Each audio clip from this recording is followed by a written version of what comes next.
Pirates of Silicon Valley? Pirates of Silicon Valley with Anthony Michael Hall as Bill Gates. All right, let's get back to some boring subjects. Understand the risk to our country. Freedom brings people together. You're listening to the We Are Libertarians Network. Learn more at wearelibertarians.com. What are you two complaining about? We gotta watch this movie right now. Oh. Well, we're I about. cannot believe you have not seen that movie. All right, let's save it for the end, boys. I have no idea what episode number this is.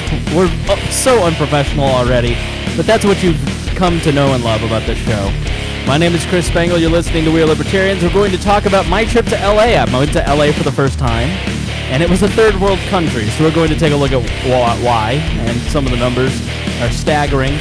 Harry went to a Libertarian Festival. We'll ask him about that.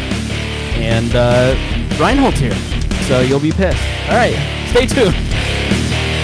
Warning. This show is for adults, produced by semi-adults. So the language is sometimes strong and offensive. I don't know what I said. Welcome to We Are Libertarians, where our goal is to help you sound smarter while talking to your friends. We examine current events from a libertarian perspective while treating modern politics with all of the irreverence it deserves. There has been lie after lie. We toss out the screaming heads, put people before political parties, and give context to the news to make you think. Now, here's our host, a 15-year veteran of politics and media, Chris Spangle. Hello, everybody. It's so nice to be with you. It's been a couple weeks since we've been here. As you can probably tell, my voice is a little weak. Not sure what's up with that. I don't have my normal, beautiful tones. So we're doing 4 hours a night. We're going to blow out your voice. Right, exactly. I won't be able to speak. All right. Yeah. So I am here with Harry Price. Harry, how are you? Going good, going good. Nice to see you. I see you too. We always have these long. Let me just turn this off. We always have these long extended breaks now from each other. I don't like it. It's weird. Yeah. I find myself on Tuesdays just ranting into a mirror. Nude, shaking your fists. Ooh, this has been real good to say, Chris. Rhinehold is also here. Rhinehold, how are you? I am doing well. So I've had quite the experience over the last few weeks. We'll kind of jump right into it. No foreplay tonight. Oh. Getting right into it because there's a little, my voice isn't great, but I also want to record a bonus episode tonight because I want to take you behind the scenes of the Joe Rogan podcast. So now, for those of you who don't know, I hate James Neese, who is on the chat saying change the boomer material. I don't know how you work with Neese. He has to be. Does he drive you crazy? Only these weeks while he was banned. Why is he on the chat? Is because he's not in doing his thing. Yeah, because he's not working. Hopefully he's at home, but he's also got banned. He's been banned for 3 days for the game that we play a lot in the Discord. Did he say the word that you can say that I can't? I don't know what word he said. Actually, I believe the email he said he was feeding. He was feeding.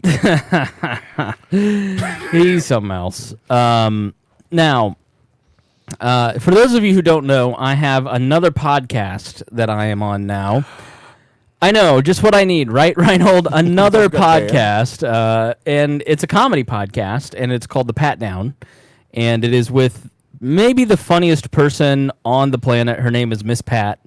If you don't know Miss Pat, you will. She is going to be uber famous between her work ethic. She used to be a crack dealer in Atlanta. Her book, Rabbit, is one of the best books I've ever read. I mean, I read it in like 2 hours, and I'm a slow reader. And she basically went from Atlanta, in the slums of Atlanta, to my hometown in Plainfield, Indiana. And where I grew up was 98% white. Now, Abdul and Harry, in that order, are my two first black friends, and really my first experiences talking to black people. Have to deal. I know, but I've never ever interacted with someone like Miss Pat, who grew up in a way that I did not grow up. Harry is bougier than I am, so I doubt that. You tell me about the black experience, but honestly, I think I'm more black than you. Wow, that's just. I doubt that. No, I don't. Rhinehold, would you care to settle this? I I think it's probably a tie. That's what I'm saying. Toss it up, and you just got to understand. My wife comes from a family that was in, her mother married a gentleman from Hallville, the black guy, and her family is so fun and loud and boisterous, Right. and they don't hold anything back. Yeah. And that's what it was like going to Miss Pat's house for the first time. I was just like, look at Dion. I was like, are all households like this? He's like, no, this is a special kind of different. But I am super proud and honored to be like, she knew I had the equipment. So she invited me out to help her record it. And she's like, are you going to be my co-host? And I go, oh yeah, okay. And so she and I know her through Bob and Tom, and we've talked for years and always gotten along really well. And it's sort of an interesting dynamic, her coming from a place where she didn't know any white people, moving to a place where there are no black people, that I grew up where there are no black people, and I didn't. So it's her and I and our other co-host Dion Curry talking a lot about race, abortion, same-sex marriage today. But it's like the funniest podcast you've probably ever heard in your life. It was actually, it hit, what did it chart at? 4. It was number 4 on the comedy charts, and I think it was top 10 on the all around charts. Yep. Because Miss Pat went on Joe Rogan. So if you go to your Rogan feed and you see Miss Pat, that's the main host on the podcast that I'm on. And it's the funniest thing you've ever heard. Like, she's just, I mean, Harry, I don't know if you've seen Miss Pat, but you're definitely familiar with her from the Bob and Tom show. What do you think? I really enjoy the content, especially because you don't really feel how. I didn't think I don't understand how white you are until I put you next to someone. Put you next to Miss Pat. It's like, wow, that's one white boy. Well, and she's proper funny and not like pretend funny. Like Yeah, we are. Yeah. No, Miss Pat is a great writer and just a funny person all around. And she'll call me. We'll talk for 20 minutes a day, and it's just hilarious. Yeah, it makes me feel like I've got no comedy timing. I suck every time I attempt any type of humor. I can attest to that. There's so many people who go and watch, stand-up comedians and go, oh, I can do that. They get up there and try it on open mic night and just realize, no, you can't. With my decade of podcasting, and Dion's done comedy, I think, for like 10 years. Miss Pat's done comedy for 15. We have good chemistry and good timing. Somebody tweeted at us, listening to the Pat Down podcast the last few weeks. Chris, I love how white you are. I mean, I'm white, but you're the whitest. So she actually said about me on Rogan, she goes, I got this white boy, Chris. He's not racist. He's just naive. So she's like, we teaching about black people. So it was a surreal experience to like hear someone talk about you on the Joe Rogan Experience. We're going to, after we finish this one, do a bonus episode for the patrons, and I'll tell you all the behind the scenes. A good broadcaster would probably put it on the free side, but a good businessman puts it behind the paywall. So if you want to hear it, you need to go. This is the tea. That's right. You need to go join our Patreon and join us there. And we are so appreciative of everybody who is in our Patreon. You guys keep the bills going. I just rolled out something called the Libertarian Aurora, which is a brand new daily email newsletter that you can get at libertarianaurora.com, or you can go find it under the newsletter tab on wearelibertarians.com. And it's a daily summation of a bunch of emails. And so I have a service that I'm using to kind of compile some of this stuff, and that costs money. And so we were able to do this new email newsletter, a daily email newsletter, because of our patrons, like our $100 a month contributors, intern Ed Brehab, Christy Avery, Craig DaCosta, Jason Doolittle, and the Libertarian Coalition.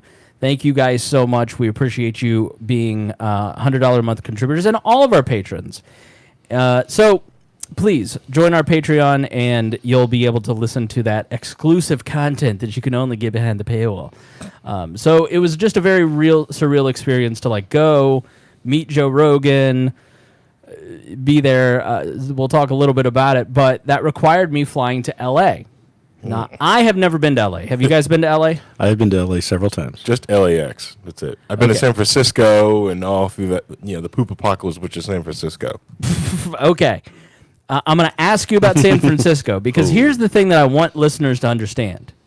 You hear the stories or in passing you hear the jokes and the memes about San Francisco and California and it's a third world country. It's another thing when you get there. When you're driving around a town in California or like LA, LA was the most beautiful, weirdest, in some ways libertarian city. It doesn't seem like there's any code, any zoning regulations whatsoever. And then like armed security everywhere because everybody knows the police can't protect them. I mean, here's the thing. You don't want the police protecting you out there. Right. Especially if you're everybody. a little darker. Yeah, exactly. Sort of libertarian paradise is that makes sense. Mad Max. That's right. Yeah, Somalia. Venice Beach. Oh, that is just like hippie central. Here's how broke. Headquarters for Here's me. how broke that California is. I'm on Venice Beach, and there's a pot dispensary that's closed up and out of business. I go, how the hell do you fail at running a pot business? I think that was one of the first ones too. I know which one you're talking about. I didn't know it was closed yet, but I remember seeing that there when I was out there 20 years ago. Kind of like on a corner. Yeah. Yeah, there was Right on the beach. Yeah, there was a guy with a karaoke machine. You had to have a doctor's prescription to get in there and get anything at the time. You don't anymore, but I mean, at the time you had to have a doctor's prescription for glaucoma or some other thing. I got the headaches. Approved. So I land in LA on a Monday morning. I get up at like 5 my time, 2 LA time, and I fly in, and it's like 8 a.m. And I get off the plane at 8 a.m. and I'm like, well, I can't check in until 12:30. Now what? And I was never more productive. Jeremiah, the boss hog of Liberty, goes, I'm never more productive than I am in LA. And it's true. Like I was up from 2 to 10 that day, and then from 3 to midnight, 3 to 1 a.m. the next day. I got so much done. Like the second day I was there, it was like I had gone to the beach, I had exercised, I had gone to breakfast, I had done all my work, I had done some wall stuff, and then it was like 8 a.m. So,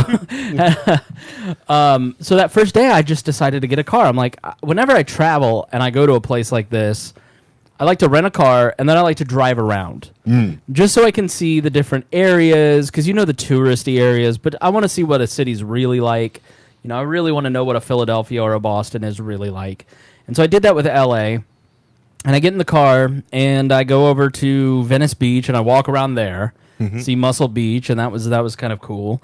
And then drive up to Malibu on the Pacific Coast Highway or whatever that road is. Yeah, whatever.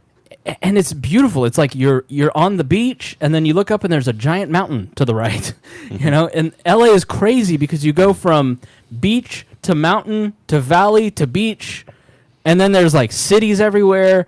It's not like New York City. If you've been to Manhattan, like that's just one big ass city.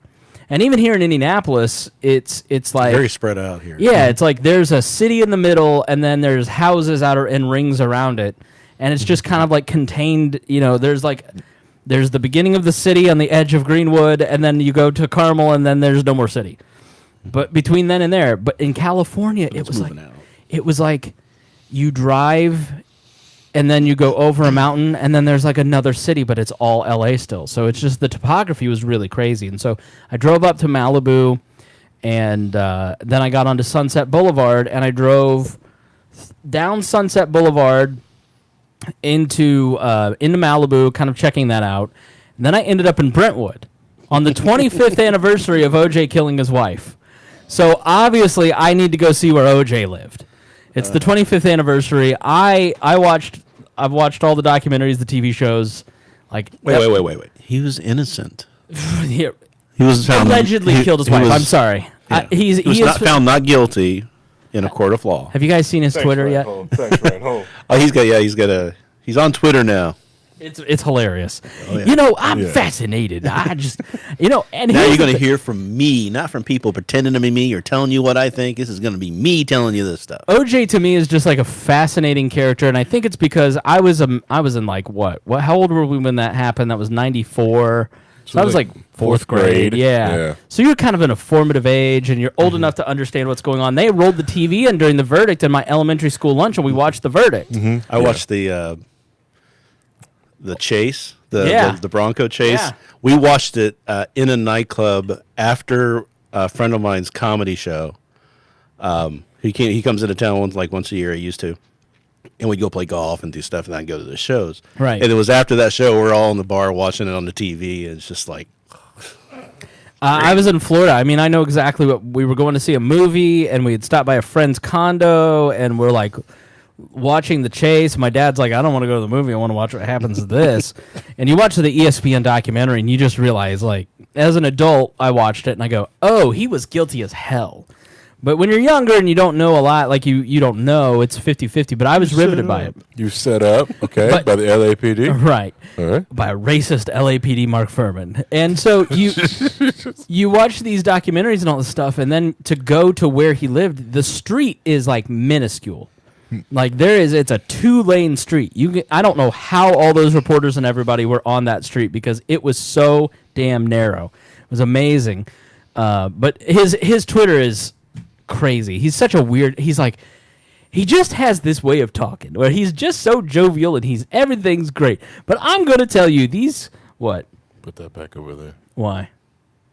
So people won't read my credit card on the. The last 4 digits are actually the ones that you really want to get. The first 8 or the ones that are easy to guess. So I had put my phone face down where my credit cards were face up in front of the camera, and Harry's like, but it's 480 on YouTube, so trust me, you're not seeing anything. Okay. You'd be surprised how So good quality. I have nothing to steal. So he just has this. OJ has this way of talking where it's just like most of these narcissists. I'm just telling you exactly. I'm going to prevent it. Being real with you. And he's just being fake as hell. He's like, I just want you to know he was never my manager. I don't know what he's talking about. I'd probably kill him too if I had the chance. But I'm just your friendly neighborhood OJ coming to you live.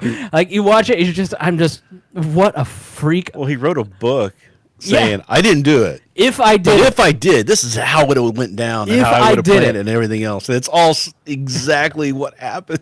and he did it with Judith Regan, who is this huge book publisher. And then they do a sit-down television special where he sits in a chair across from her and she interviews him. And he basically outlines like, now listen, I didn't kill Nicole. I love Nicole.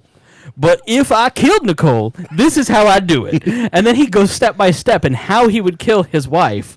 And as you're listening to this and I'm watching the special, I'm going, this is a confession tape. And that's why Fox didn't put it out originally. They put it out like a couple years ago. What I understand is he can't get caught for double jeopardy anymore. Right. He's been he was found not guilty in the state level. Mm-hmm. They went after him for civil damages. Right. And then he had to pay terrible. civil damages. So terrible. he can't be tried for it. Why not just come out and say, hey? That, He might as because OJ more than anything wants people to like him.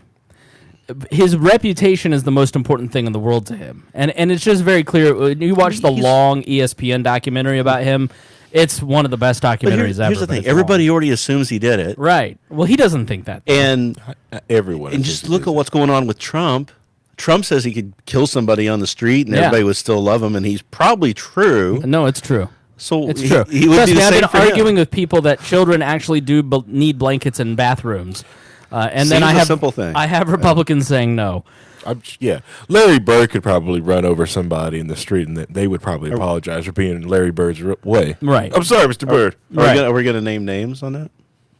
Oh yeah. Alleged. What? No, I'll talk about that later. Okay. I will right. say though, if you I think it's 294 is the episode 294. 294, yeah. Is the border episode that we did last year. Harry and I basically we did hours and hours, I mean dozens of hours of research into the show, basically going to every source we could find, trying to figure out exactly what was happening on the border and why it was happening and the laws and we put together a really, really good show. And it's a long show, but it explains everything that's happening at the border, and I would go back and listen to that because we're going to be talking about that subject next week.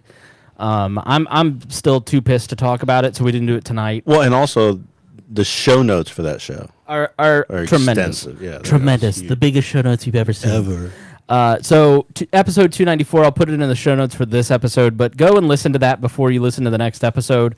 It's getting a tremendous amount of downloads right now because what we have heard from people over the last few days as we've reshared it is this is the most fair breakdown I've heard. It tells you the truth, and we give it to both sides, and we give credit to both sides. And we just tried to figure out exactly what was going on and look at the facts as they are. I wrote an article today at wearelibertarians.com that I'll also put in the show notes that basically says, hey, here's this, go listen to it. Here's an update of what's happened. Here's kind of what I think of it. I personally think, and I know we're way off topic, but we'll talk more about it next week, but I personally think that we're completely bathing in hyperbole all the time. And we don't trust anything that's in front of our eyes. But if you actually go and read that New York Times article that has the word stench in it, or you go listen to the WBUR interview with the women who are the subject of that that New York Times article, and you hear their stories, and you hear from medical doctors, which I will put this in the show notes so you can get caught up for next week. We'll play a lot of those interviews actually next week, because I think you need to hear the firsthand sources of what's happening in your name, on your dime, at the border. I think it's one of the most morally reprehensible things I've ever heard in my life. Like, you can agree with Donald Trump on immigration and still think that these kids should be allowed to poop in a bathroom, or that babies should be allowed to be nursed by their mothers and not 12-year-old girls. Or just not die. Not die. There's been 6 deaths in September in these detention centers. So we'll kind of explain why there's an uptick, what's happening in more depth next week. But I just want you, if this is on your mind and you're thinking about it and you're kind of like, all right, I see this point of view, I see that point of view, a lot of those things still apply. And we're going to talk less about the legal aspect and more about the moral aspect next week. But really what this episode and that episode kind of go together, because I think there's some serious signs of decay in our society. And I think there's some serious signs that we are heading to possibly to a very dark place if we don't turn some things around. And, you know, when you have a major city like LA, as I drove around, I drove up into Brentwood and then into Bel Air and then into Beverly Hills. And so my first experience with LA was Venice Beach, which is a shithole. It's a shithole third world country. And as I went to go see the bodybuilding mecca, paradise. It's why it's a shithole, Rhinehold. I know you're leftist, but as I drove through Venice and I get around the bodybuilding mecca, like, you go down side streets in Venice and there are permanent tents set up. The homeless problem in LA is worse than you hear on TV. As I drove, it isn't up in Brentwood or Malibu but once you get into kind of Hollywood, they keep the homeless kind of at bay there a little bit. But then you drive down into Middletown, or you drive down, into Venice, or downtown. That's when, or any freeway underpass. Oof. That's when you really start to see how bad the homeless problem is in LA. Well, in the desert, if you go out to the desert areas, there's tent cities right now for homeless people. Yeah, and the beaches. It's just like everybody talks about how great the economy is. I'm like, the economy is not that great. It's just people are falling off of being counted and noticed and existing within their society these days. And so as you drive through LA, I mean, here's how I would describe what I saw. Everybody has that part of town that is stuck in 1970. Like, for us, it's Pendleton Pike. If you drive up Pendleton Pike, it looks like it's stuck in 1970. And imagine Pendleton Pike. Is great. Right. Imagine Pendleton Pike, and it's like 150 little Pendleton Pike cities with a lot of homeless people and way more trash. Mm-hmm. And then, like, the Carmel Palladium, which is a giant stone opera house here in the richest city in the area called Carmel. These palatial estates, $30 million homes surrounded by high garden walls. Like, everybody had a gate.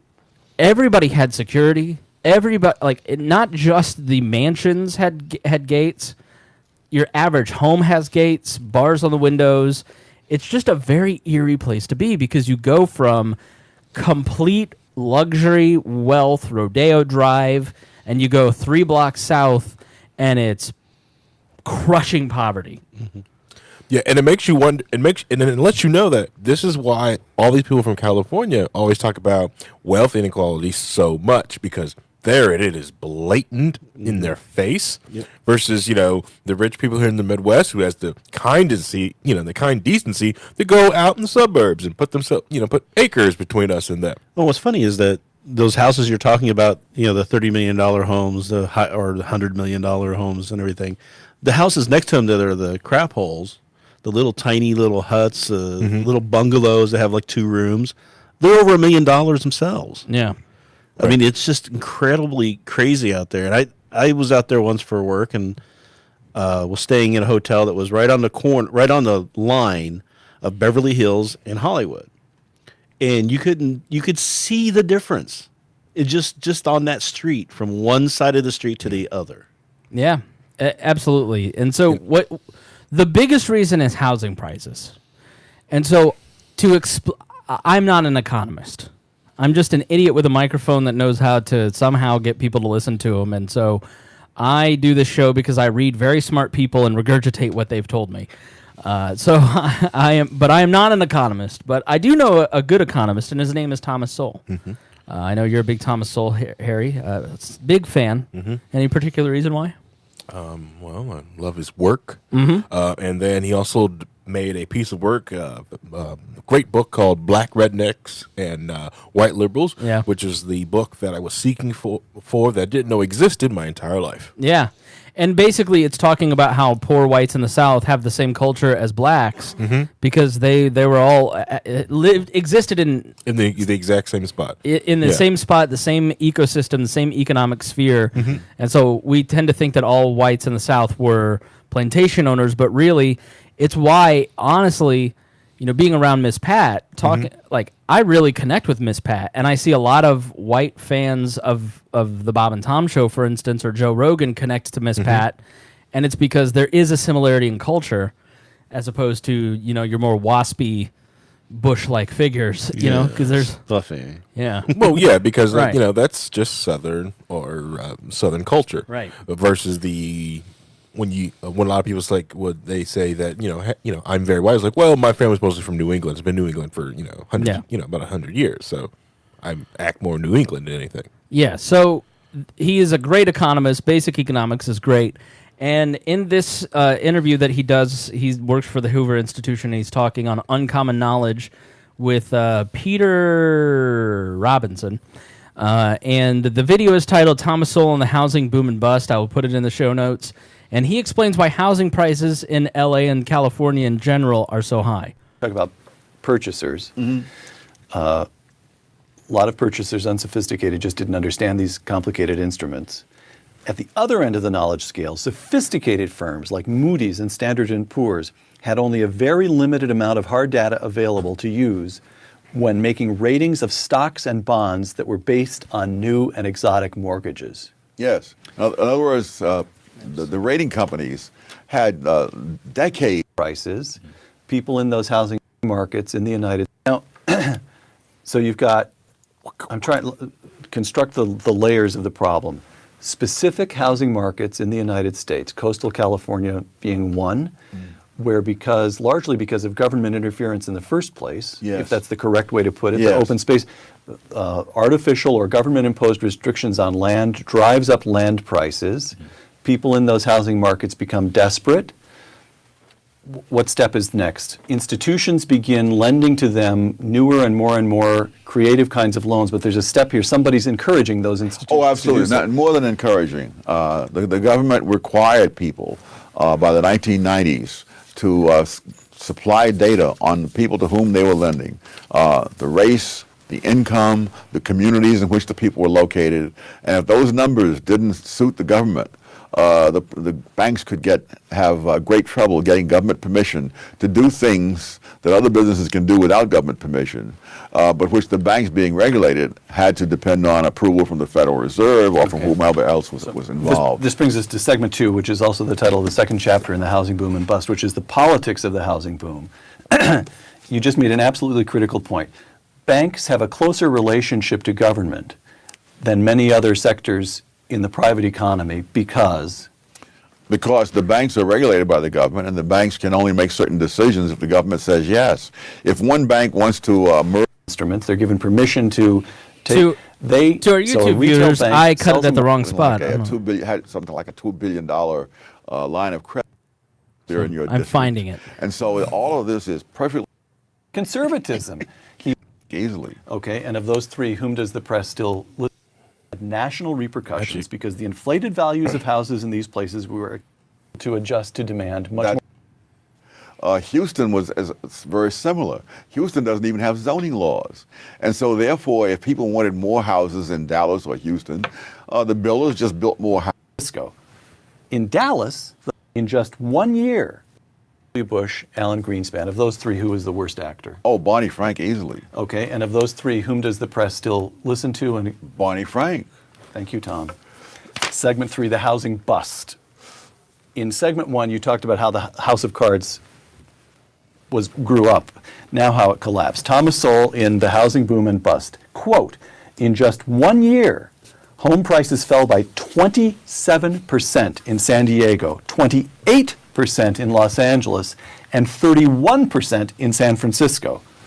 In Dallas, the home price decline was only 3%. Why that discrepancy? Oh, because Dallas wasn't part of the boom and it wasn't part of the bust. How come? And because in Dallas, they don't have the restrictions on building houses that we have in coastal California. Houston was very similar. Houston doesn't even have zoning laws. And so therefore, if people wanted more houses in Dallas or Houston, the builders just built more houses and the prices didn't rise. Supply is able to adjust to demand much more easily in those markets. All right. Tom Sowell again, quote, locally sharp declines in housing prices had national repercussions because the inflated values of houses in these places were accepted by national organizations like Fannie Mae and Freddie Mac and by Wall Street firms that bought such mortgage places. Explain that. Yes, most of the Let me just explain to the people on YouTube. I'm going to cut this for the audio. I had it at the right spot, and then I don't know if I'm on the wrong video now or what, but this is ridiculous. So we're just going to keep skipping around until we find it for the audio people. So I apologize if you're watching on YouTube. adventurous financing was concentrated in places like coastal California. There we go. Books, including his latest, The Housing Boom and Bust. Segment 1, the economics of the housing boom. I quote you to yourself, Tom, from The Housing Boom and Bust. Quote, although the housing boom and bust has national repercussions, its origins tended to be concentrated in particular places. Explain that. Yes, most of the adventurous financing was concentrated in places like coastal California, Phoenix, a few places in Florida. And this is where the great bulk of the defaults and foreclosures occurred as well in later years. In fact, you can break it down even finer, that it's in particular counties in these states. So really a very small part of the United States generated the delinquencies, the defaults, and the foreclosures, which then snowballed across the country through the financial system and even spread overseas. But the origins were in these extremely expensive areas where the prices had been forced up artificially and where people in desperation had turned to all kinds of creative financing, such as no money down, adjustable rate mortgages, subprime mortgages, all sorts of gimmicks in order to buy a house to live in, or, and this would be true of about at least 20% of the people who bought houses during the boom, as pure speculation.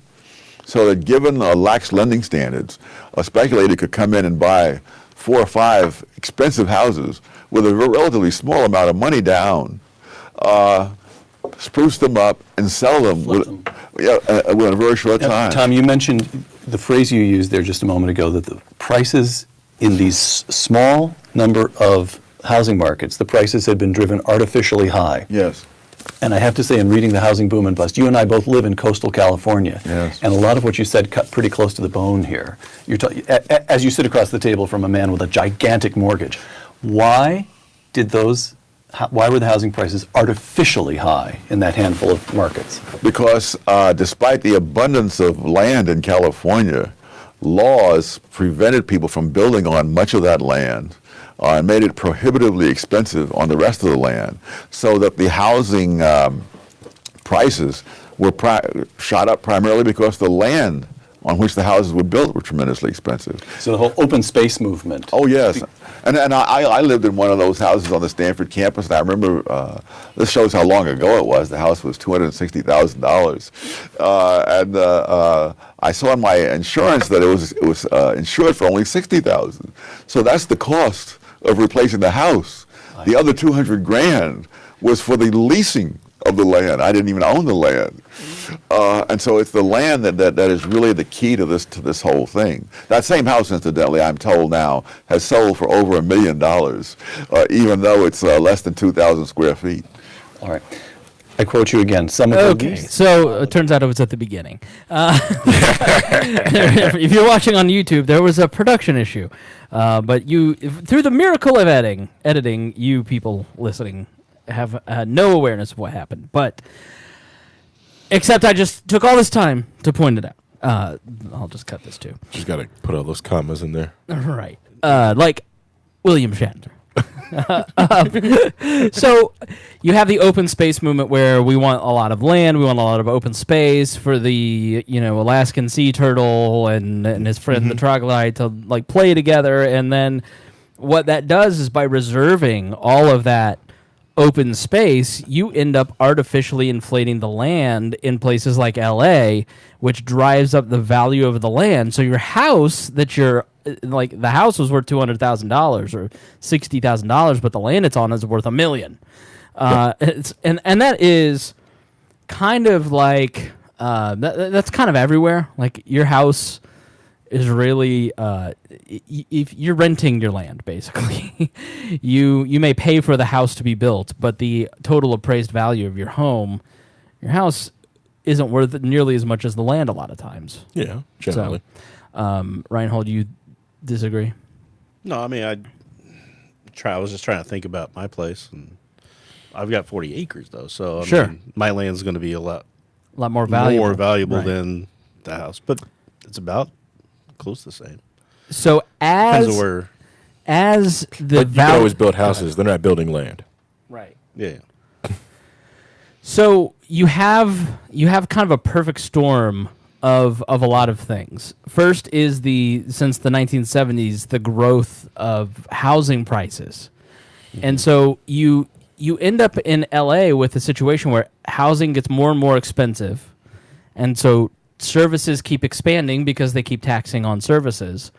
And then taxes must be raised because we need to pay for the services. And then everybody starts going, "You're strangling me. I'm leaving." And what you end up with is the middle class exiting LA, and then the rich are fine, and then you have a tremendous amount of immigrants, the poorest rung of society basically, coming into the county. Mm-hmm. And so your population isn't really changing. It's growing a little bit, but it's being cut out of the middle, and they're fleeing to other states. And so that leaves less job creators, that leaves less taxpayers, that leaves more people trying to use services. You're adding more services, and you end up with a situation like LA where things become more expensive, services become harder to come by, and it has everything to do with basically the amount of revenue that is being taken from taxpayers, and also a lot of regulation. Yeah. That's the other thing, is the regulation that's there. That there was a person who was wanting to build some low income housing in LA, and he had the land, he bought the land, and he wanted to get the permits and everything else to actually do what he was intending to do. And he spent 3 years going through all of the tape and all the hoops and the costs and everything else of trying to get all that. And he finally just threw his hands up in the air and quit. Right. Walked away. Yeah. I was trying to look for like this same. I think it was maybe the same story Ryan was talking about. It was in Reason, where a guy bought a shop, and then he wanted just to build up. Mm-hmm. Because you couldn't go sideways, and he was hampered by trying to build up because he had to get a shadow study done, right, to find out who he was blanketing in shadow. It's like, oh, there's a school back here. He's possibly going to put this entire school playground in shadow, which he doesn't. But they still made him do the shadow study, finally to do it, and he kept going back and getting these permits. Yeah. Yeah, but what happens if you shadow somebody who's doing solar panels for their electricity? Now you've cut them off, and now they can't So it's all that stuff that they're trying to manage the outcomes of. They're not trying to make things equal or even, or just making sure to regulate interactions between individuals. They're wanting a desired outcome to come out of it, and it's failing miserably to do that. And the real thing that's failing is, because I always tell, most of the problems in the area is the capitalism problem. That it's not that capitalism is running amok, is that capitalism is trying to fix it, and they keep trying to subsidize the socialism and trying to make it work for them. Right. Capitalism is telling them, like, all you people can't live here. You have to go somewhere else. And it's California is the physical state is, basically attacking these people. Is like, listen, this is a desert. Here's a drought. Right. Here's a drought. You have no more water. Your water bill is going to be out astronomical because you shouldn't be living here in a desert and living like you should. But you do. But people do. Green grass. People taking showers. There's pools everywhere. Right. And it's a ridiculous notion that all these people should live in this desert because the internet has made it so that you can live anywhere you want. All these jobs, everything that you do there can be done anywhere else. Right. There's nothing that really happens there that that can't happen anywhere else. Well, the but weather they force it to there. The weather and the topography is amazing. It's one of the most beautiful places I've ever been in my life. There's something about watching the sun set over the ocean. Yeah. I mean, I've been on the East Coast and I've seen it rise over the ocean, but it's just not the same as that feeling you get when you see it dipping down, and the way the air feels. You walk out. I'd walk out from my hotel rooms to go to my car, and it doesn't feel like I've left the building because it's just so perfect. It's like San Diego, in my opinion, is better weather, but Palm Springs was like that. It's just like 70 and sunny all the time. I get that, but at this exact same time, it's like all these people cannot be there. Right. Well, they're all fleeing to Austin right now. So. Yeah. Right. And then but the other thing is, I get it. I get it that it's beautiful. I get that. I see that, but that area can't handle that many people with you trying to subsidize everything else. Yeah. You're lucky that you went and decided to do the rental car instead of running the BART system. There was very little public transportation, which I found amazing. Yeah, San Francisco, they have the BART system, and you can't walk on that thing without seeing just discarded needles everywhere. Poop. The poop apocalypse in San Francisco. You can watch videos and pictures now. People just walking in the street, they just stop, bend down, poo on the ground, and go and walk away. So I didn't see any poop. Excuse me, I didn't see any poop, but I did. I saw poop. I tried to go. I didn't get the chance to go to Skid Row, but I found this. Basically, it's called "No Place to Go: An Audit of the Public Toilet Crisis on Skid Row," and it's basically a paper. Why do we need a public toilet? It's right. One Republican mayor, that's all they need. They just need Mike Pence to come in and wash that away. Right. Hey, Rhinehold, can you mute yourself? Because you got a lot of noise there. All right, cool. You're fine. Just whenever you talk, just unmute yourself. So it's basically called, No Place to Go, and it's about Skid Row in L.A., which is just a permanent homeless camp, essentially. And they talk a lot about why there is a toilet crisis in a place like L.A. and what a problem. So your standard, basically, the UN has for refugees has basically said you should never be more than 50 feet from a toilet, 20 people to a toilet. And during overnight hours, 9 to 6 a.m., there are only 9 public toilets available for 1,700 unsheltered homeless people on Skid Row, and they're largely inaccessible. So that's 80 they're short 80 toilets in the area.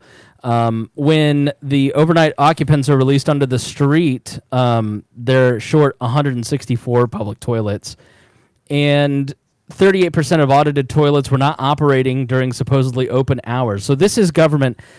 This is the failure of government to actually provide any kind of services. Yes, it is. Here's the thing. I think a lot of people will go, well, a homeless person chooses to be homeless, and that's not the case, because a lot of the people interviewed in this and in a lot of things that I read about the LA homeless crisis, these are people who had white-collar jobs, and they just had a bad divorce and ended up on the street, and then it spirals. I don't think people realize how close. When you live in a place like LA, you're living paycheck to paycheck, And then you have one bad life situation and you're homeless. And then from there, your life just kind of spirals and spirals and spirals.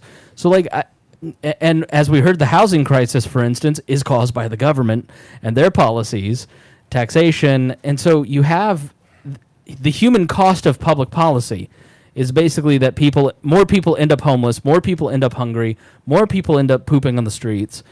And then when you're at your most vulnerable stage, the government continues to fail you over and over and over.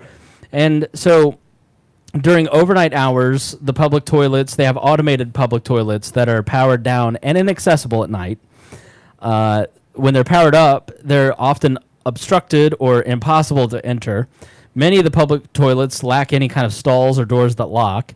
They're infrequently maintained. Many are soiled with fecal matter and debris. Many public toilets require the user to request individual sheets of toilet paper from security guards. No sinks, no paper towels, no toilet paper, no seat covers, no menstrual products. All lack a baby changing table. Toilets without attendants or some monitoring have the lowest use levels. Most toilets were ADA accessible, and the exception are the portable toilets. And the ones that do have security guards, women are generally too afraid to actually approach the security guards to use those toilets. And so this has actually a personal health. There's consequences to this. So people suffer humiliation of having to urinate and defecate in the street, the sidewalk, a bucket, or themselves. They do not have a place to wash their hands before eating food, so that causes more disease. People avoid taking medication with side effects that cause frequent urination or diarrhea. And people find it more difficult to get out of homelessness because they lack toilet access. It degrades their appearance, their feelings of self-worth, and their mental health, and it's harder to apply and get a job. And so, then they go on to kind of talk about solutions, which are the government needs to do more, the government needs to do more. And a place like LA, what happens is you get a well-meaning paper like this, and they go and they talk to the well-meaning politician, and they say, we have a well-meaning solution for this big crisis that we all have, and so we need you to fund this. That is a good idea. Let's fund this. Let's pass this. And it becomes a mandate. And they put a restriction on this, and they put a tax for this, and they require people to do this, and the government starts dictating things, and at the barrel of the gun, you better obey or you're going to prison.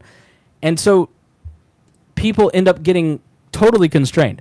I think the border situation is a great example. In short, Trump has changed the ways he's enforcing laws. It says we're detaining more people. So what these detention centers were built to hold 100 people, they're now holding 300 people. And then he sends out a tweet about Mexico and threatens tariffs, and that doubles the amount of people running towards the border.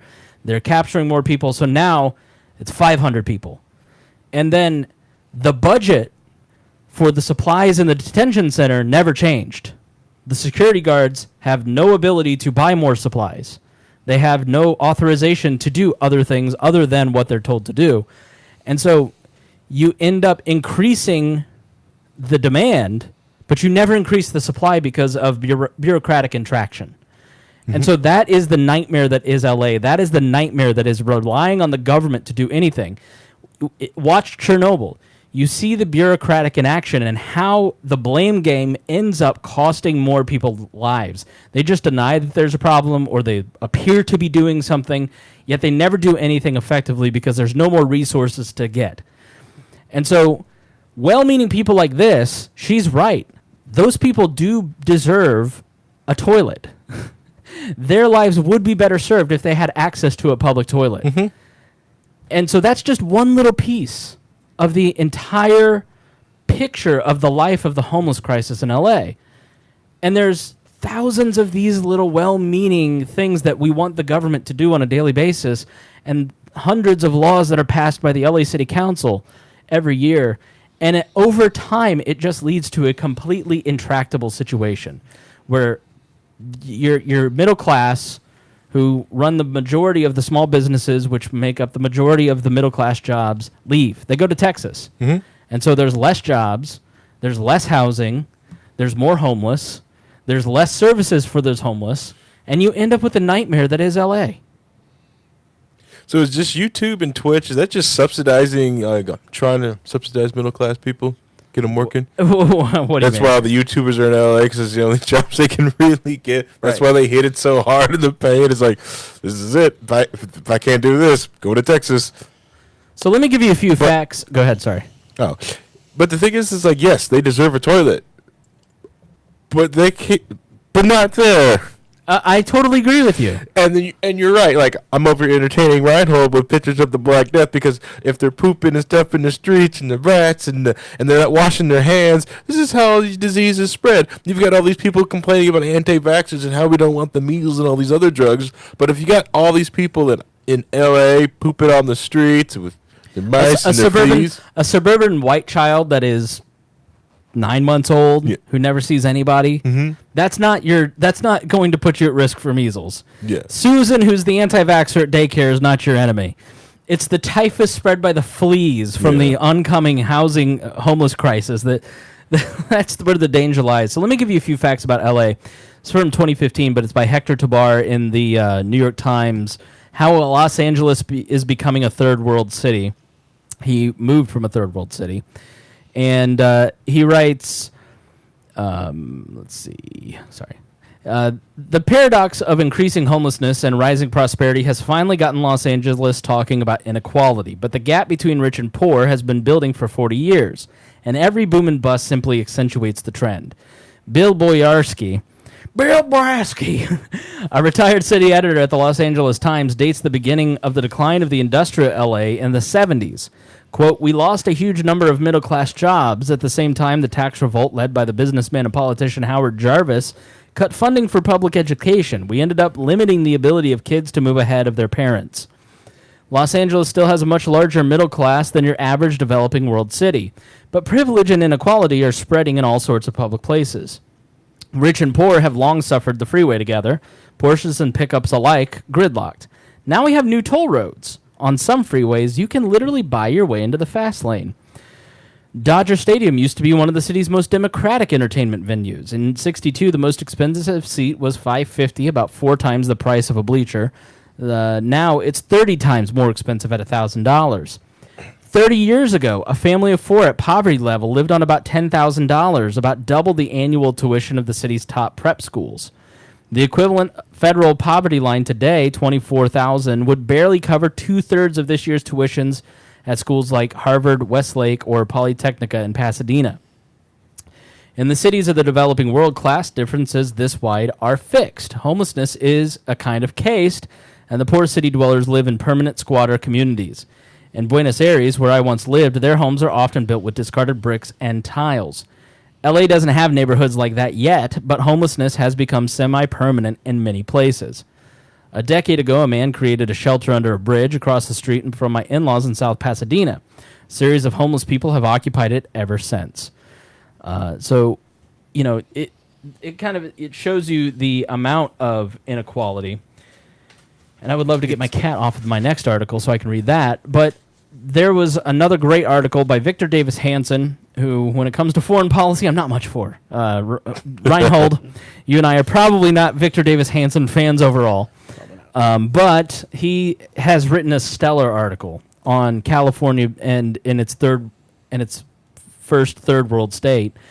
And again, this is from June 17th. This was actually a few days ago. Look at this, very timely. Third world is now, and basically he talks about a third world. Kind of, it used to mean in the Cold War era, you had the first world like us and the USSR, and then the second tier was kind of your developing nations, or like a Germany who was a feeder state, and then there was the third world, the people who didn't have any attachment to either the U.S. or the USSR. And they were always very poor because they weren't feeder states. So think Somalia, Venezuela, Cuba, or Libya. And so does LA really fit, does California really fit the definition of a third world country? I mean, I tend to think not yet, but I definitely think that it's heading in that direction. And then he kind of talks about some signs that I'll read in a moment. it looks like a duck. Oh. Well, there's a lot of wealth in LA, and there's a lot of opportunity in LA, but it's not being achieved or realized, right? right. So it's not like Somalia or someplace like that where you have a couple of people who are like the warlords and they have all the money and all the wealth and Idi Amin, that sort of thing. But then, and the people are poor. It's more a case of a self-inflicted. We have the haves, we have the have-nots, right? Right. So I don't know if you could call it a third world, but you can say it's not. It's not second world either. So let's hear him out. Let's hear his argument. I won't read the whole article. I'll kind of give you some of the stats that I was blown away by a lot of these, and it's never ceasing. This is a 6-page, never ceasing parade of facts about how bad things are in California that blew my mind. So by many criteria, 21st century California is both the poorest and richest state. Almost a quarter of the population lives below the poverty line in California. Another fifth is categorized as near poverty level. Facts not true during the latter 20th century. So in the late 1900s, 1980, 1990, that wasn't true. It's rapidly increased in California, the amount of people below the poverty line or near it. A third of the nation's welfare recipients now live in California. The state has the highest homeless population in the nation, 135,000. About 22% of the nation's total homeless population resides in the state, whose economy is the largest in the United States, fueling the greatest numbers of American billionaires and high-income zip codes. By some indicators, the California middle class is shrinking because of massive regulation, high taxes, green zoning, and accompanying high housing prices. Migration from the state remains largely a phenomenon of the middle and upper class. Millions have left California in the last 30 years, replaced by indigent and often illegal immigrants, along with the young, affluent, and single. If someone predicted half a century ago that the LAPD the police station or indeed LA City Hall would be in danger of periodic flea-borne infectious typhus outbreaks, he would have been considered unhinged. After all, the city that gave us the modern freeway system is not supposed to resemble Justinian's 6th century Constantinople. Yet typhus, along with outbreaks of infectious hepatitis A, are in the news on California streets. The sidewalks of the state's major cities are homes to piles of needles, feces, and refuse. Hygienists warn that permissive municipal governments are setting the stage through spiking populations of history's banes of fleas, lice, and rats for possible dark age outbreaks of plagues or worse. Now, high-tech doesn't do its part to clean the streets. It just creates apps telling you where the defecation piles are. In California logic, public defecation butts up against progressive tolerance, so it is exempt from the law. Yet for a suburbanite to build a patio without a permit, for example, costs one dearly in fines.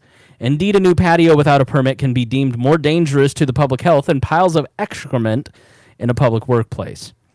1 out of 3 Californians who enter a hospital for any cause is now found to be suffering from either diabetes or prediabetes, an epidemic that hits the Hispanic community especially hard, but for a variety of reasons has not led to effective public health efforts and sufficient publicity.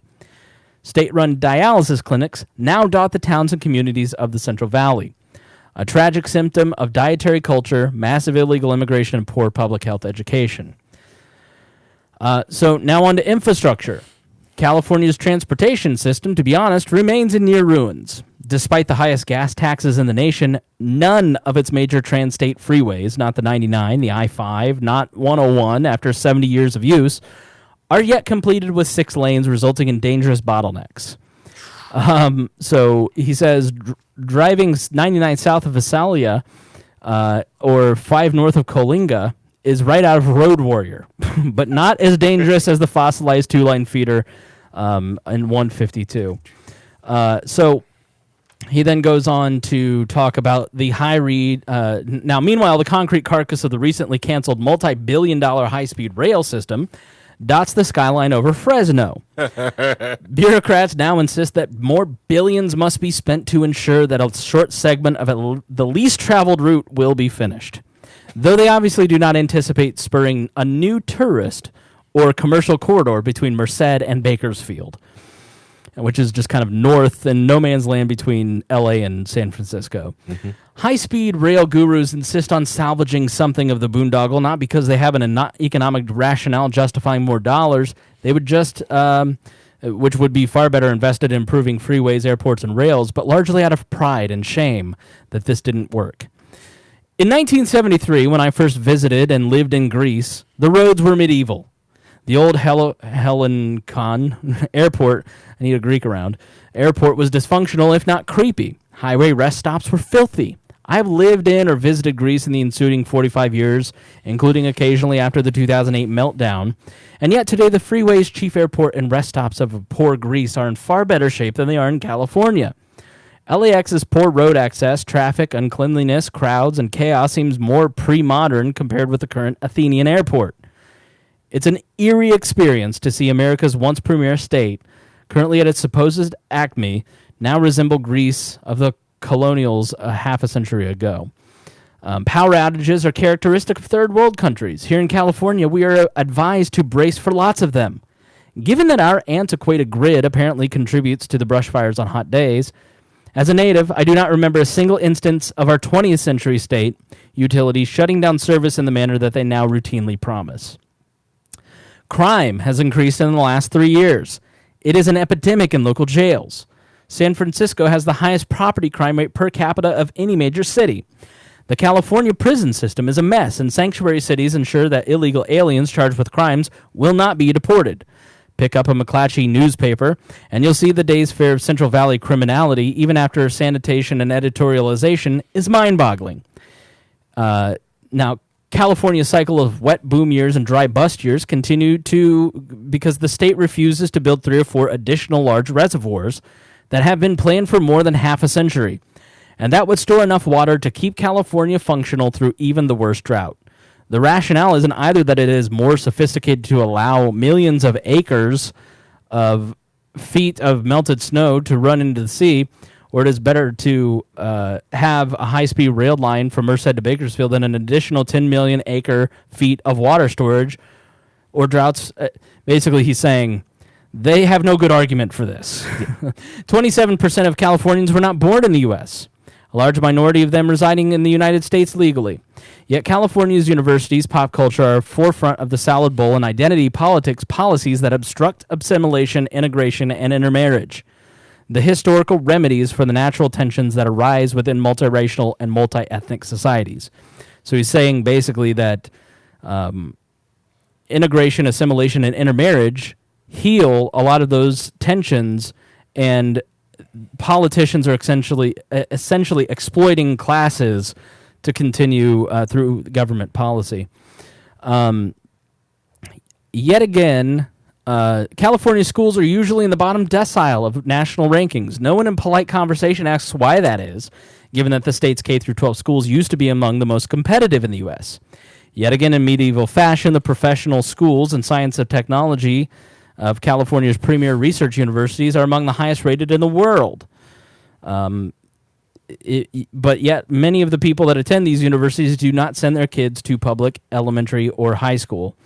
California's DMV is terrible. And basically, he goes on to talk about how bad the DMV. I don't need to belabor how bad the DMV is. But the scandals in the DMV are multifarious. Thousands of motor vehicle registrations sent to the wrong people, including illegal aliens supposedly ineligible to vote, corrupt employees who sell commercial truck licenses, and private corporations who occasionally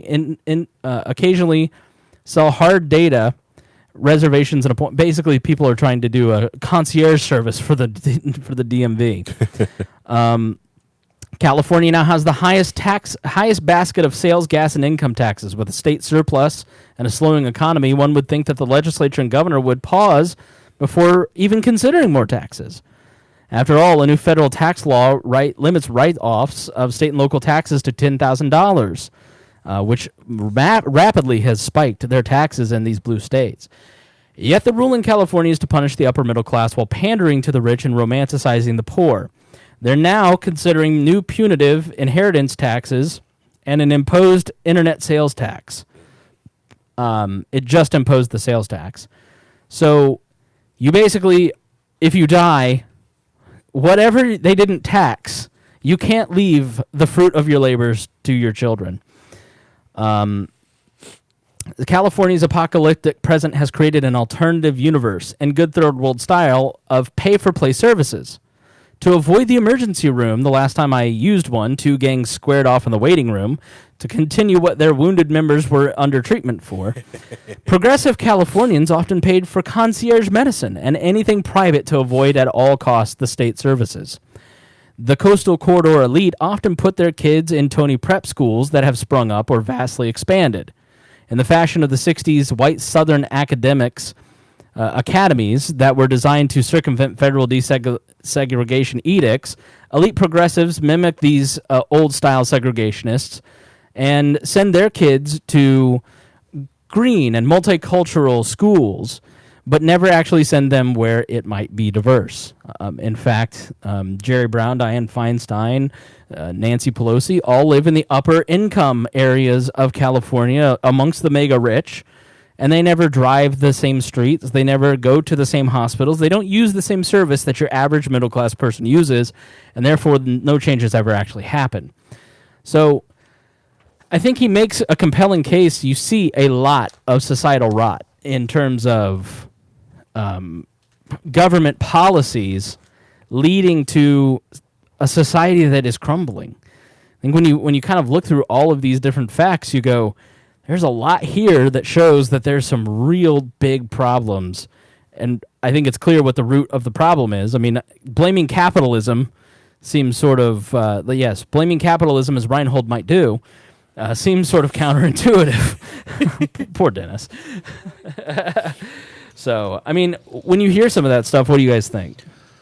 Well, I had a small problem with the article because I think they kept trying to, he keeps trying to throw immigration under the bus as far as the reasons. Yeah. But really the real problem there is if they would let those people be open and let them come in and work, it might help improve and build up a middle class that's fleeing. Well, Right. the problem is the state. they can't do that. But the state welfare system, it is illegal for an immigrant for 5 years to get. You have to be a naturalized citizen for 5 years to access federal welfare. Right. But you can get city and state welfare, and that's why. And that's a decision California's- they've made. Right, and that's why California is so attractive, is because.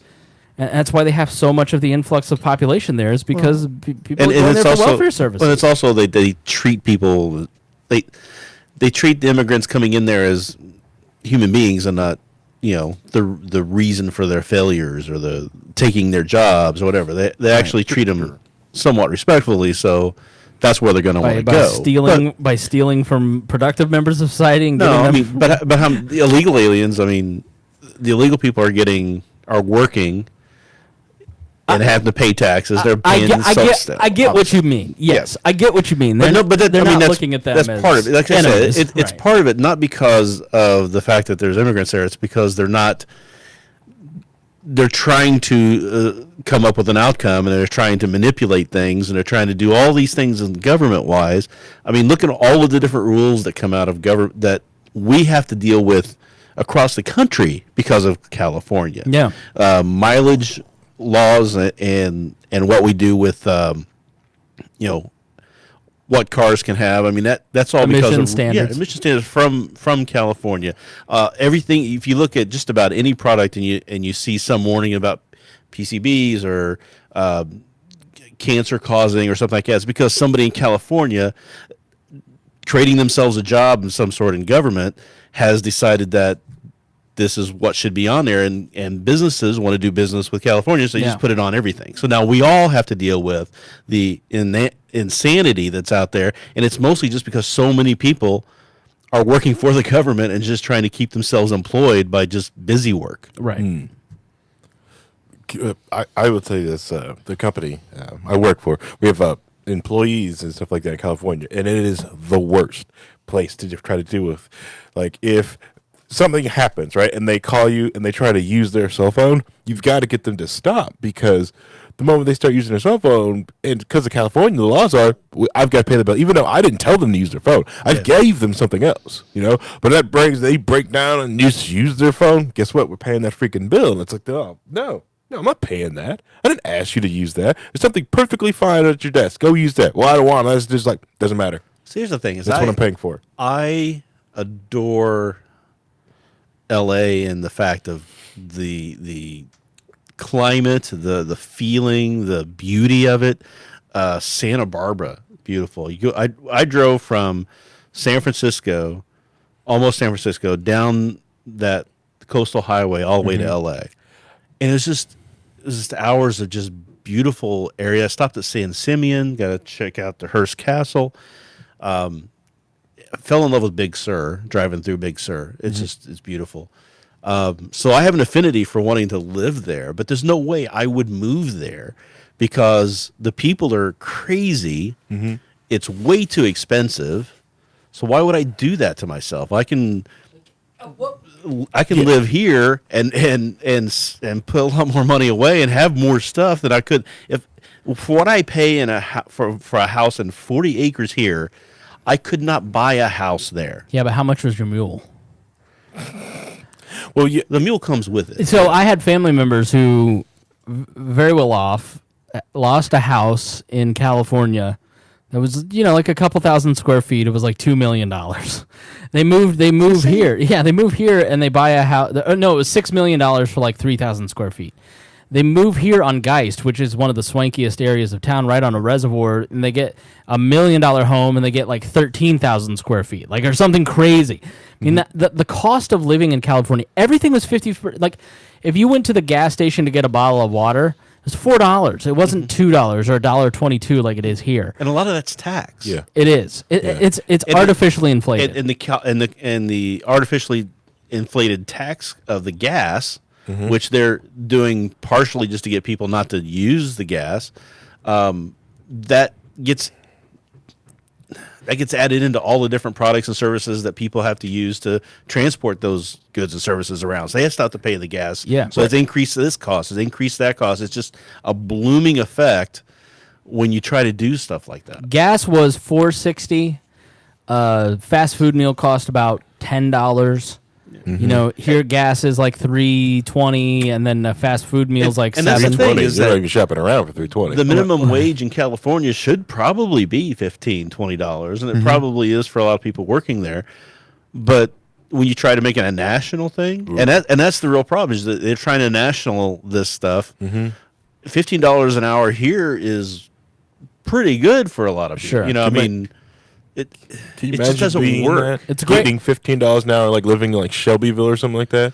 Oh, when I was trying to go to college, I was working for the post office sorting center as a second job at night, and I was getting $12 an hour, and it was amazing to me. Super rich. Yeah. Yeah, so I think a lot of this stuff is well intentioned, like the homeless Yes. thing with the bathrooms. Yeah. It's just that when you look to the government to solve every problem and control every behavior and try to use the force of government to create outcomes, it just leads to failure and people getting hurt. And it subjects all those decisions not to just what's the best thing to have happen, but politics then comes into play. Yes. And then it's about who is going to get the power, who's going to get the recognition, who's going to gain this and gain that, and What group are we going to pay? What group are we going to bonus with this contract?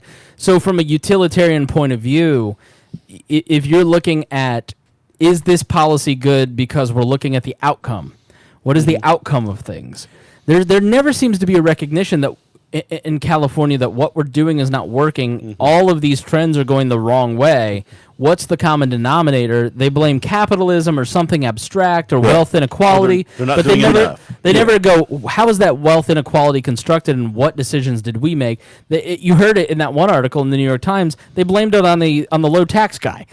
Yeah. Right. Which is like honestly the main thing that could probably solve most of California's problems to get someone from the forestry. Right. And let them run and go like, all right, just like a bear, you give a bear food, shelter, all this stuff, they're going to stay around here. So the first thing I'm going to do is cut the bear's food to supply off. Teach that bear go back in the wild, fend for himself. If you've listened to our wildfire episode where I detailed the problem with wildfires and how they're created basically by government policy, you don't want somebody from the forestry running it. You basically have somebody from the forestry running it. And that's a perfect example, too, is that people who understand how forests work try to tell these people, no, you should do it this way, and they don't listen to them because the government gets politics involved. And they say, no, we have to make it this and this and this because of politics reasons. and they make the bad decisions, and it causes problems. It's constantly. So you're right. If California would just built suburbs and towns and all these concrete jungles, forest fires just stops because can't cause a highway. 6 mile Just parking lot the whole place, right? Right. All right. Yeah. Let's start. Go ahead, Harry. Last point, and then we'll start wrapping up. Oh no! I was gonna go into a tangent about Elon Musk's stupid tunnel and all this, like but it's okay. You don't like the Zephyr? I'm not a huge fan of Elon Musk. I hear it's think he's 10 trains right now. Oh, 10 cars. They've added one. Yes. oh, that's great. That's awesome. Very few people good. got that joke. All right, let's give our final thoughts for this. Go ahead. Let's start with the Rhinehold. All right. So, like I said, I think the real problem is that LA is beautiful. That area is wonderful to live in, except for all the people and all of the government and all of the rules and all the regulations and everything crushing the soul out of the area. Right. So it's unfortunate, but because it's such an attractive place to live, people are going and flocking there. And the crushingness of the government there is causing the people who are most productive in their society, keep the society running, to flee. And it's going to collapse in on itself. And they can't figure it out. I don't understand why they can't see this and take a step back and say, maybe it's not. Maybe it's us. Yeah, maybe less government. It's not you, it's me. We're not doing enough. We're not doing this. We're not doing that. We're not making this happen. We're not making that happen. You can't make things happen. Sometimes things have to happen organically for them to have any real lasting effect. And they're not allowing any of that to happen. Yeah. And it's just ironic knowing that the northern part of the state is actually really conservative. Ronald Reagan was the governor at one point. Yeah. Schwarzenegger was the governor not too long ago. I mean, Nixon 68 to 72, and then Reagan. I mean, the Republican Party in California was very strong. Right. Then they made a lot of errors. Just L.A. is so dense. I think They need the Electoral College. well, here's part of the census question. So, if you may have heard about the census, and they want to put a citizenship question on the census.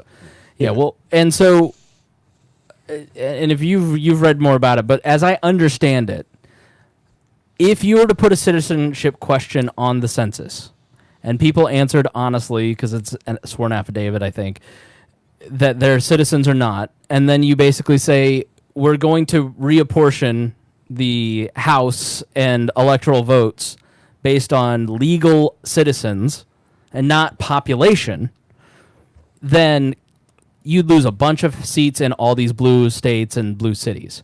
It'd also be unconstitutional. But Yeah, I would have to have them define citizen because I would probably mark the that. Constitution We haven't defined citizen. The Constitution is not, the census is not about who's a citizen. It's about who is living in the area. Okay. It has nothing to do with citizenship. Right. So, I mean, at the time, So you'd have to pass a constitutional amendment Yes. to redefine, and which you'd never get through because Right. Yeah, Okay, that won't get I through. gotcha. And so that's why Republicans want this, is because they don't want you're giving California, for instance, all this extra power because of illegal citizens, but as you just pointed out, it's human bodies in the area, not yeah, citizens. it's about who is supposed to be. You're supposed to have a representative. So the people there, figuring out how many representatives you get is how many people you're representing. Is nothing to do with. I mean, at the time the Constitution was written, only white men, landowners, could be citizens. Right. They counted everybody. That's why they had the 3/5 rule for the black people from the slaves, because people say, well, they're trying to say that slaves were only 3/5 of a human, and it's not what they were doing. They were trying to cut back the power that the plantation owners and slave owners would get if they were counted as a full person. So it was an accounting trick, and it doesn't say anything about the humanity of it. It just says this is how we're going to do this to make sure that those people are not as powerful in the new government. It was a balance that they did. So, I mean, it was always about people living in an area. There was no such thing as illegal people, illegal immigration. There was no such thing about, it being about citizenship because citizenship was very limited at the time. So, Well, now you don't have to do that daily because you just screeched about it. oh for no, 20 minutes. there's so much more I can there's- talk about. There's so much more of it, and then because that's another reason I said please define citizen. Right. Please define it because the way it's defined and the way just define the term. Second is like then devil's advocate. Then can you count illegals as 3/5? Then can you get that passed? That might be able to get passed. The other thing with I'll that let is you is suggest that- I'll let you that suggest that. optional. No, Harry, I'll let you suggest that because Rhinehold and I are not taking that one. That one's on you. Well, just take that joke. Find Joe Ruiz and we'll have Joe do that one. The I don't know. That's what it was like. The thing is, this is not the first Yeah, time. because you had a bad idea and it pushed all the good ones right out of your head. It's not the first time someone has put something controversial on the census or put optional questions on there. Like there was one about dick size and your votes, the amount of votes you powered up if you were over 6 inches. And how many? 1973. I've filled out several censuses. Yeah, a lot. How many questions do you think I answer on mine? One. Yep. I'm here. How many people live at this address? That is answered. Yeah. Everything else is left blank. I send it back in. I've never been called on it. It's technically I'm supposed to by law. There's all these rules and regulations, and I'm supposed to fill out and answer all this stuff. I'm like, nope. The Constitution says it's about how many people live in an area. There's no reason because I have Fourth, Fifth Amendment rights about being secure in my papers and my privacy. You don't need this information. You have to prove that you need this information in order to get it, and you can't do that. Yeah. Correct. And that's all right. I don't want to and that's the other thing Now I want don't you have to do the day. No, you still got to do the daily because I want you to go down the hypothetical holes. Like, okay, what if they just added an addendum or just added a sheet of paper? Oh yeah, here's this. First, we're going to present you with this. Then here's just they can just do that too. That's also perfect. Well, they can add all kinds of things to the census, but Yeah, they can add. But no. Sorry, I'll stop the wrap up derail. Final thoughts, Harry. Except for like this area of the episode. Oh, what time is it? Oh crap! We're doing like an hour and 20 minutes right now. Oh wow. Okay. I as I was peeing because I just went to pee. I'm like, you know what we ought to do? We ought to do like an hour and then put the other hour behind the paywall. Like so because because that's when we get a little giddy. people get freaked out by the time. Yes, true. And then when we get to some of these details, we're like, I'm reading stuff. That's for the real nerds. Like, Yeah. put that behind the paywall. Yeah, you know what I mean? Like, yeah, so that may be what we get do, the but- nerds. Right. I'll let you edit all that. Yeah, California. Yeah. Welcome to my life. California's a third world country. I don't, at least the southern part of it. I can that's why I can sympathize with the people from the northern California wanting to break away from the bottom half. Yeah. It is. And the people there are all. They don't. Their minds are drugged down by the gravitational pull of all the poop in that area, and they can't think straight. They have poop-minded ideas, and they're just pulled down by it. I enjoy the company of a lot of our California people, but I sat and had lunch with one of them, right? And they were complaining about how some of their friends were going to become millionaires because some of the companies were going IPO, and I simply showed her how she could become a millionaire working for making the exact how much money she has if she just moved to Indiana, took what she was getting taxed up, and just threw it in a 401k. Just never touched it. Right. And I was like, you will be a millionaire. You will be one. Just leave, and just take what you were being taxed, never touch that, and just throw that in a crappy 401k, just the crappiest one you can find. You'll still be a millionaire. You seem very passionate. I've always kind of said that where people live and the climate that they live in does dictate a lot about their personality and how they see life. Because you think about Northerners, very fast talking because it's cold. And they have to try and keep going and just keep busy. It's 66 then degrees. Then you talk to people in Louisiana and Alabama, and they're like so just relaxed and calm and slow. And it's like that with California. I mean, it's such you get into a mindset out there because of the climate that you almost feel like you're in a different world. Yeah. And I think people start to buy into it. You live there long enough, you start to kind of just island yourself into this weird mindset. It's 66 degrees in the studio. It's perfect. freezing in here. I've been freezing the whole episode. Please send blankets. You know what? I love The Great. And- Take the next month off. and Tired of your sass. and the last thing I want to do is I like to issue a public apology to Lou. Sorry. I thought he had to apologize to you. Yeah, but I felt bad.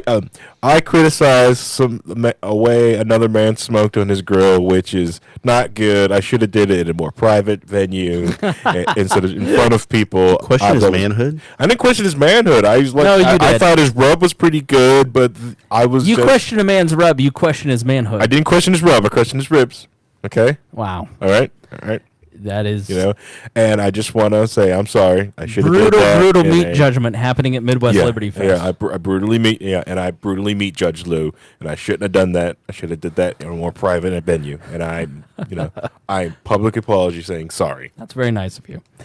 I don't know that I have a lot more to add than what they just said, but yeah, I think liberals and conservatives both would do, and libertarians too. I think we don't do a great job of articulating sort of the utilitarian view, which is look at the results. It's like whenever somebody says to me, well, in a libertarian society, you'd have X, Y, and Z. Well, look at the warlords that would take over. I mean, like John Bolton, who's already in charge, but now he has a military behind him that's a standing army. Like, I think a lot of this stuff that the people concoct out of fear for what a libertarian society might look like has already happened, but it's 10 times worse because the force is centralized behind a big, massive central government. Mm-hmm. And so I think you just have to start pointing out, like, look at the costs. Like, look at, like with the child separation stuff at the border, this is the end result of Trumpian immigration policy. Are you okay with it? Like, if you tell me that you're just a sociopath and you're okay with children dying from flea-ridden bedding, like, all right, I can just write you off as a barbarian.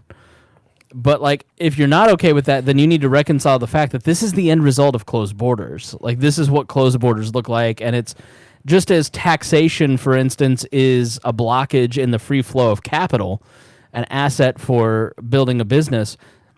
Immigration is a block in the free flow of labor, another asset. So, and then when you start blocking that, when you start damming that, there are consequences to it.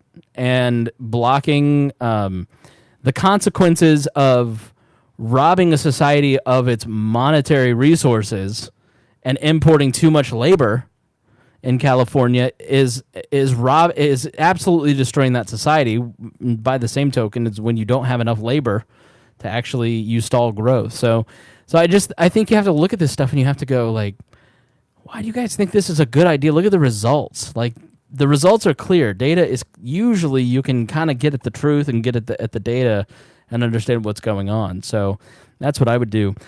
Please join our Patreon. We're going to talk a little bit about what it's like to be behind the scenes of Joe Rogan, and then we'll talk about Harry's experience at Midwest Liberty Fest.